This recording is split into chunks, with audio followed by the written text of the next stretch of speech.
Hi everyone, I'm Jeanne Oliver, and I'm thrilled to be talking today about the beginning of my art journey, who really inspired me in those beginning years, how I got into mixed media, what some of my first struggles were, and how I kind of learned to cope with them. And it was really fun to kind of think back to those beginning years. And I don't think back to like my creativity, the beginning. I was really thinking about my business and our business and when I started taking my creating very seriously. And that was a really sweet time. I would say that's over 15 years ago. And it probably, the getting more serious about my creating is probably about 23 years old. And then in the midst of all of that and kind of coming back to me. And I was a young mom and creating for the first time in a long time. And that's a whole other story. and and then our business started. And so when I think back to those beginning years, I think very fondly about those years, but also feeling the most comfortable in my skin that I had felt in a really long time. And it was accepting the gift that had been given to me of creativity, not trying to please anybody else or make in the way that they loved or to participate in the things they loved. And it was truly just accepting that gift of my creativity and treating it not as if it were a reward at the end of a day after laundry was done and everything else, but how could I put creativity into my life on an ongoing basis? And so when I think of those first years of really being inspired, there was three women that I thought hung the moon. That would have been Misty Mon, Judy Wise, and Stephanie Lee. And this would have been more like 15 years ago when I was just really starting our business. And I, to this day, still think their art is fabulous. And then it's very beautiful that Stephanie Lee is actually a very good friend of mine. And now, after all these years too, and we have this beautiful friendship. But these were the women that when I looked at what they were making, it was inspiring me to push myself and to understand what maybe more of what I would need to kind of show up and how I could start making the art that then would feel like me. I didn't want to make something that was just like them. Knowing the artist that you love, you don't want to copy their work, but it helps you understand maybe some styles that you want, maybe color palettes you love, maybe techniques or even texture that you're really drawn to. And that's, especially in the beginning, that's huge to let that settle in you that this really resonates with me. And you start being a gatherer in those beginning years. You really, because you're figuring yourself out. You're figuring out what paints you love or what tools and techniques you love. What size do you like to work? What subject matter do you even like to create in? And the funny question is like what got me started with mixed media. And so this will come before starting our business, but really what got me, I would say what got me to create was I was pregnant with our first child. So this is over 23 years ago, and I was almost due, and my neighbor was selling creative memories. And so it was scrapbooking. And I had stopped working at the law firm. My first baby was about to be born, and I started to put things together on paper. And it was paper and stickers and photos, and it was making time to create. And I hadn't done that in a really long time. And it was in a way that I could walk through the door of it, if that makes sense. It was something that I felt like I was doing it for like my children eventually and for my family. But the more I did it, the more I started saying yes to other forms of creativity. The more that I started painting, the more I started learning, and that the more that I just kept walking through each of those doors leading to me, to more of me, really, I was able to put aside the scrapbooking. My poor littlest one, Ben's never gonna have a finished scrapbook, that's for sure, but it opened the whole world up to me. and talk about feeling good in your skin. I want to tell you guys something that I don't think I've told very many times. And it was in the very, very beginning days of wanting to be a painter and not knowing what that looked like and having these ideas of what I thought a painter would look like or what their stuff would look like. And I was just learning.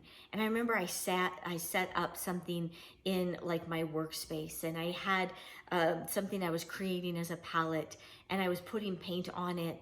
And for anybody that was a working artist, or even anybody who really painted, they would have known I was almost like playing house. But how we learn to actually make a home or to love our kids or to paint is sometimes we play house first. Sometimes we act out and we stumble through things that don't really look real, but we want it so badly, and we're striving for it, we're reaching for it, we want it. And so now my space is behind me, and my art supplies, when I look around me, they're well used. I know how to mix a paint palette. I know what to use for a paint palette.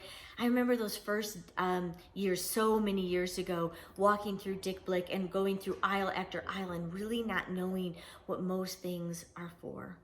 And now when I go through those aisles, I will know what they're for, but I also know what I could use them for. And that only comes from walking them out.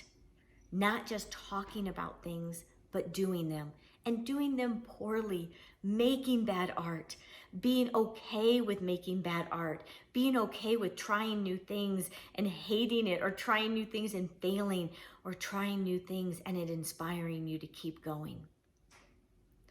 I knew the kind of art I wanted to make. I just didn't know how to make it.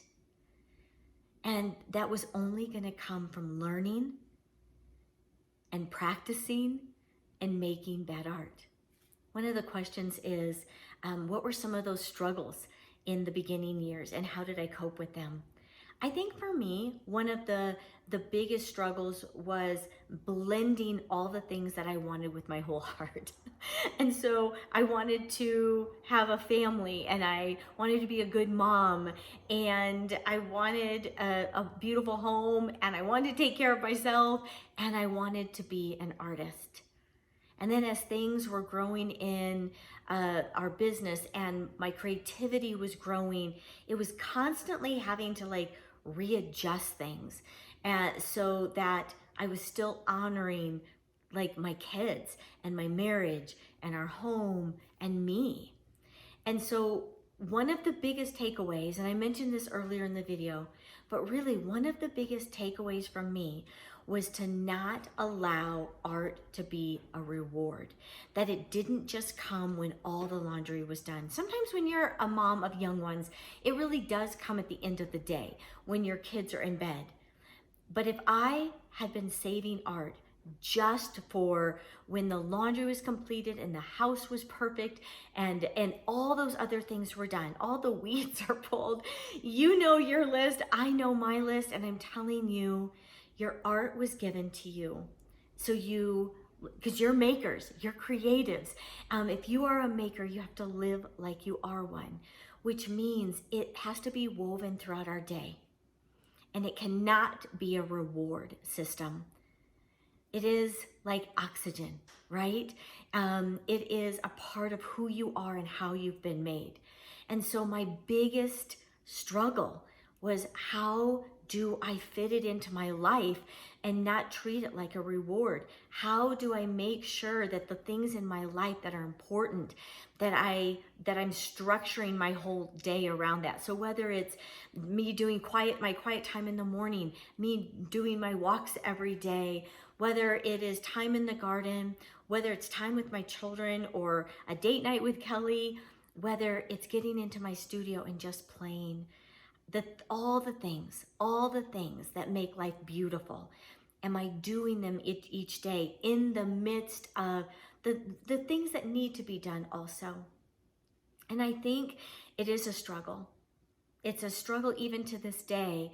But the more I do it, the more they become the foundation. They become more important than the laundry. They have become more important than some other aspects that maybe I told myself years ago were the most, that like those things had to be done first. I think too, part of it is getting older, and getting older lets you drop a lot of things. And so those early days were filled with a lot of fire in my belly. Those early days there was a lot of excitement. Those early days I was finding my way back to me. Those early days I was like a sponge with learning and connecting.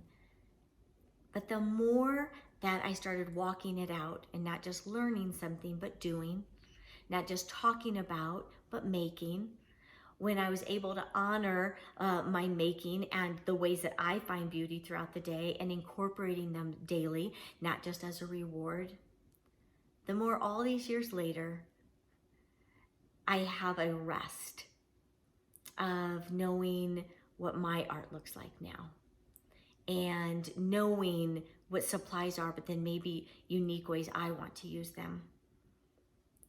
I had a hard time years ago to just play, and now I know play and rest is the doorway to everything good.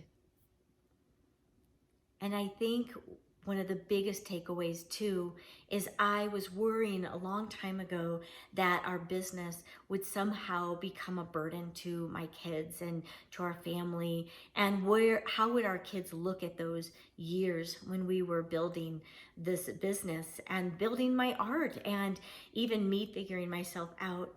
And the thing is, now I have these kids who have these entrepreneurial spirits, and they're creative.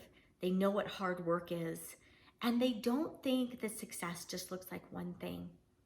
So if you are in the beginning stages of creating, I would say make all the bad art you can. And I would say if you're in the middle stages, make all the bad art you can.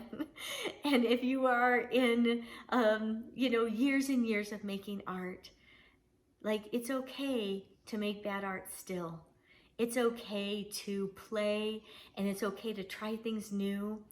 And I would say too, in those beginning years, it's hard because you're out of your comfort zone.